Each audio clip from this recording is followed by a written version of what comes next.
Accounts miss பேசுகிறேன்ப்பா. இன்றைக்கி வந்து என்ன பார்க்க போகிறோன்னு பார்த்தீங்கன்னாக்கா சிங்கிங் ஃபண்ட் மெத்தட். சரியா?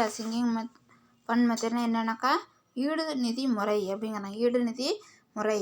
This method is adopted is specially when it is desired not merely to write off asset but also to provide enough fund to replace an asset at the end of its working life. Under this method the amount charged as depreciation is transferred to depreciation fund and invested outside the amount charged as a depreciation is transferred to depreciation amount business. The investment is made in safe security which offer a certain rate of interest. Interest is received annually and reinvested every year along with the amount of annual depreciation. சரியா?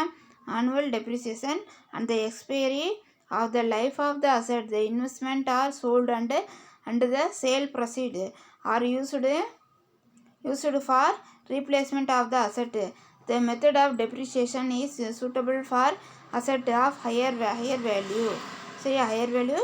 This method is also known as depreciation fund method. Thus this method not only takes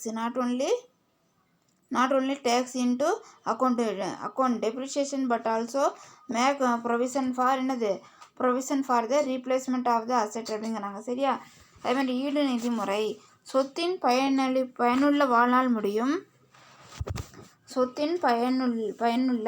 வாழ்நாள் முடியும் வரை தேய்மானம் மட்டும் நீக்கப்படாமல் அச்சொத்தின் மாற்றம் செய்வதற்காக போதிய நிதியை ஏற்படுத்த வேண்டும். சரியா? என்று விரும்பும் இம்முறை பயன்படுத்தப்படுகிறது.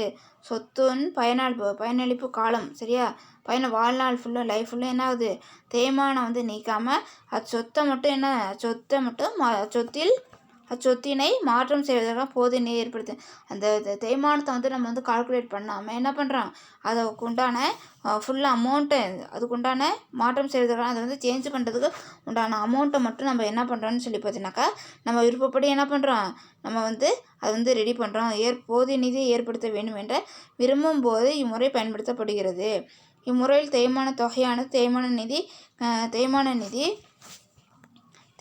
நிதி கணக்கிற்கு மாற்றப்பட்டு நிறுவனத்திற்கு வெளியே முதலீடு செய்யப்படுகிறது. சரியா? புரிஞ்சுதா? தேய்மான தொகையானது என்ன பண்ணுறாங்க? தேய்மான நிதி கணக்கிற்கு மாற்றப்பட்டு நிறுவனத்துக்கு வெளியே என்ன பண்ணுறாங்க? அதை முதலீடு பண்ணுறாங்க. சரியா? தேய்மான தொகை தேய்மான நிதி கணக்கு. சரியா?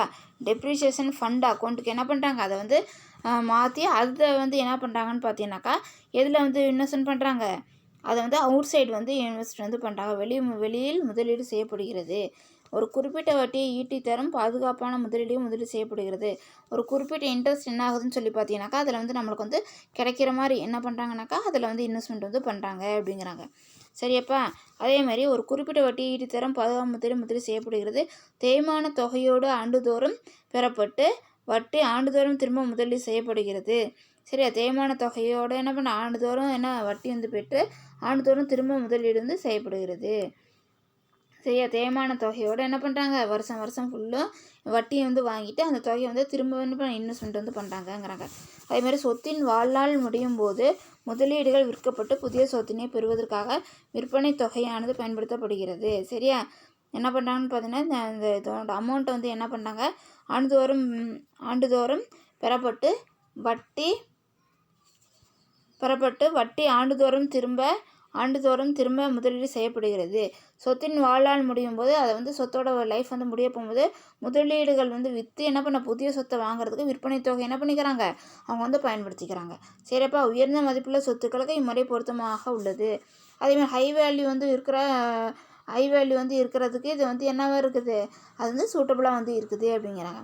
அதேமாதிரி நெக்ஸ்ட்டு பார்த்தீங்கன்னாக்கா இம்முறை தேய்மான நிதி முறை எனவும் அழைக்கப்படுகிறது. சரி, இதை என்னன்னு சொல்கிறாங்க? அதை மெத்தட் நோன் ஆஸ் என்னது? Depreciation fund method. சரியா? சிங்கிங் ஃபண்ட் மெத்தடை என்னன்னு சொல்லுவாங்க? Depreciation fund method. சரியா? ஈடு நிதிமுறை என்னன்னு சொல்லுவாங்க? தேய்மான நிதிமுறை. இம்முறையானது தேய்மானத்தை கணக்கில் எடுத்துக்கொள்வதோடு மட்டுமல்லாமல் சொத்தினை மாற்றி அமைப்பதற்கு தேவையான நிதியை ஒதுக்கீடு செய்கிறது.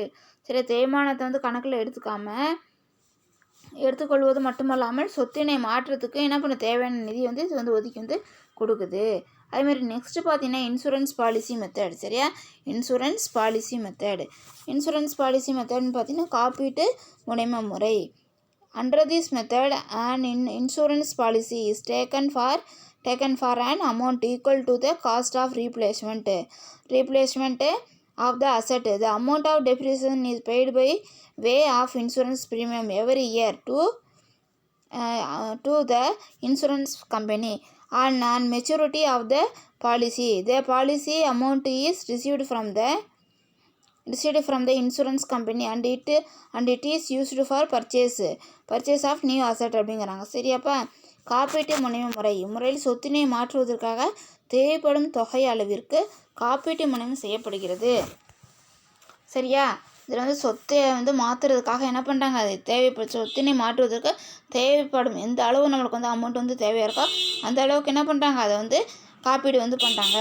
தேய்மான தொகையானது ஆண்டுதோறும் முனைமமாக காப்பீட்டு நிறுவனத்துக்கு என்ன பண்ணுது, செலுத்தப்படுகிறது. தேய்மான தொகையை வந்து என்ன பண்ணுறாங்கன்னு சொல்லி பார்த்தீங்கன்னா ஆண்டுதோறும் என்ன பண்ணுறாங்க, முனைமமாக வந்து காப்பீட்டு நிறுவனத்துக்கு என்ன பண்ணுறாங்க, ஏற்படுத்துகிறாங்க. காப்பீட்டு ஆவணம் முதிர்வடையும் போது ஆவணத்தொகையானது காப்பீட்டு நிறுவனத்திலிருந்து பெறப்பட்டு புதிய சொத்து ஒன்றினை வாங்குவது பயன்படுத்தப்படுகிறது. சரியாப்பா, தேய்மான தொகை என்ன பண்ணுறாங்க, வருஷம் ஃபுல்லும் ஒரு ப்ரீமியம் அமௌண்ட்டை யார் வந்து கலெக்ட் பண்ணுறா, இன்சூரன்ஸ் கம்பெனி வந்து கலெக்ட் பண்ணிக்கிறாங்க. சரி, இன்சூரன்ஸ் வந்து கலெக்ட் பண்ணிவிட்டு அந்த அமௌண்ட்டை வந்து என்ன பண்ணுறாங்கன்னு சொல்லி பார்த்தீங்கன்னாக்கா அந்த மெச்சூரிட்டி பீரியட் வந்து முடியும் போது பல்கான அமௌண்ட்டை என்ன பண்ணிடுறாங்க, கஸ்டமருக்கு வந்து கொடுத்துறாங்க. சரியா, அதை அவங்க வாங்கி என்ன பண்ணலான்னு சொல்லி பார்த்தீங்கன்னாக்கா நீவாக வந்து என்ன பண்ணுறாங்க, அவங்க மிஷின் வாங்குறதுக்கு அதை வந்து யூஸ் வந்து பண்ணிக்கலாம், பர்ச்சேஸ் பண்ணுறதுக்கு யூஸ் வந்து பண்ணிக்கலாங்கிறாங்க. நெக்ஸ்ட்டு பார்த்தீங்கன்னா the process of allocating the cost of an individual asset over a period of time.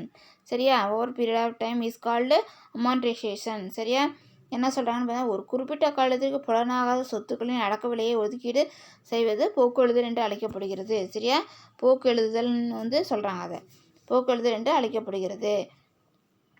அதேமாதிரி நெக்ஸ்ட் என்னன்னு சொல்லி பார்த்தீங்கன்னாக்கா அதில் என்று அழைக்கப்படுகிறது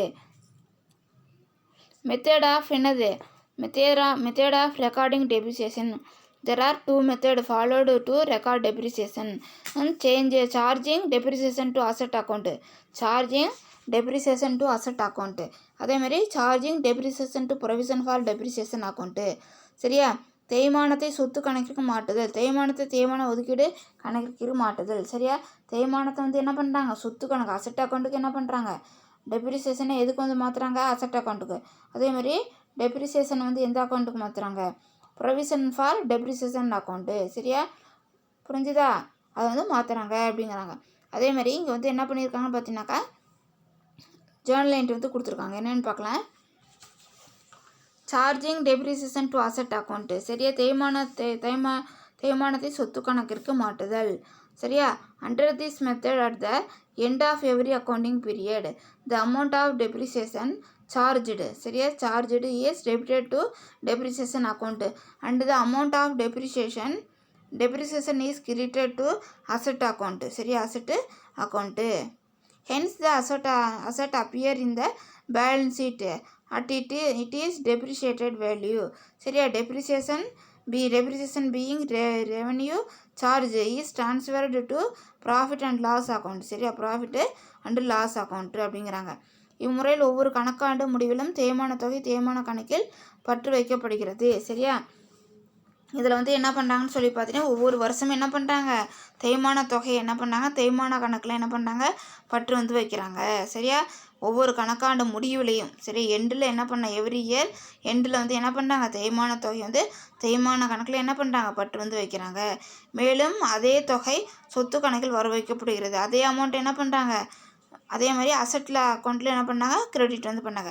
டெப்ரிசியேஷன் என்ன பண்ணிக்கிறாங்கன்னு சொல்லி பார்த்தீங்கன்னாக்கா டெபிட் பண்ணிவிட்டு அசட்டை வந்து என்ன பண்ணிடுவாங்க, கிரெடிட் வந்து பண்ணிடுவாங்க. சரியாப்பா, அதே நெக்ஸ்ட்டு பார்த்தீங்கன்னாக்கா ஆகிய இருப்புநிலை குறிப்பில் சொத்தின் மதிப்பிலிருந்து தேய்மானம் நீக்கிய பிறகு காண்பிக்கப்படுகிறது.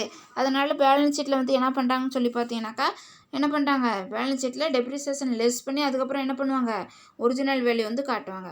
தேய்மானம் என்பது ஒரு வருவாய் செலவின கருதப்பட்டு லாபநட்ட கணக்கு மாற்றப்படுகிறது. அதே மாதிரி இதை வந்து என்னவோ ட்ரீட் வந்து பண்ணுறாங்கன்னு சொல்லி பார்த்தீங்கன்னாக்கா டெப்ரிசியேஷன் என்ன வந்து ட்ரீட் பண்ணாங்க, ஒரு எக்ஸ்பென்சஸ்ஸு ரெவன்யூ எக்ஸ்பென்சஸ் அதை வந்து என்ன பண்ணுறாங்க ட்ரீட் பண்ணுறாங்க. சரியா? டெப்ரிசியேஷன் பீயிங் என்னென்னு ரெவன்யூ சார்ஜ். சரியா? ரெவன்யூ சார்ஜ் அதை என்ன பண்ணுறாங்க ட்ரீட் பண்ணி எந்த அக்கௌண்ட்டுக்கு கொண்டு ட்ரான்ஸ்ஃபர் பண்ணுறாங்க ப்ராஃபிட் அண்ட் லாஸ் அக்கௌண்ட் லாப நட்ட கணக்குக்கு அதை வந்து என்ன பண்ணுறாங்க மாற்றுறாங்க அப்படின்னு வந்து சொல்கிறாங்க. சரியா? For purchase the following journal entries are to be passed in the books for depreciation and related transaction. சரியா? புரிஞ்சுதா? இதை வந்து கொடுத்துருக்காங்க ஜேர்னல் என்ட்ரி. இதை வச்சு தான் என்ன பண்ணணும்னு சொல்லி பார்த்தீங்கன்னா சம் வந்து போடணும். ஜேர்னல் என்ட்ரி எப்படின்னு சொல்லி பார்க்கலாம்.